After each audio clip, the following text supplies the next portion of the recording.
X 光照片中，一根订书针卡在小肠里头，导致苗栗一个1岁男童严重咳嗽5天，跑出胃部了。那在胃里面是可以用胃镜取出来嘛？哈，那已经调出胃的在肠道，那肠道当然没有所谓的肠镜可以取出来，没有了哈。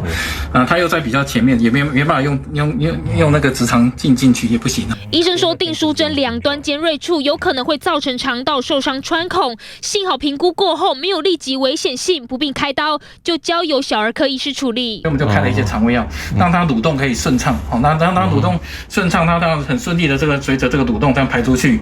好，那它排出去之后，如果顺利排出，当然就没有问题。家属持续观察孩子5天后再照 X 光，订书针已经不见踪影，顺利排出体外，松了一口气。但医师说，3岁以下的婴幼儿正值口腔期，常常抓了东西就往嘴里塞。有多年经验的保姆也说，这类小东西绝对不会让他们出现在幼童眼前。都放在孩子拿不到的地方。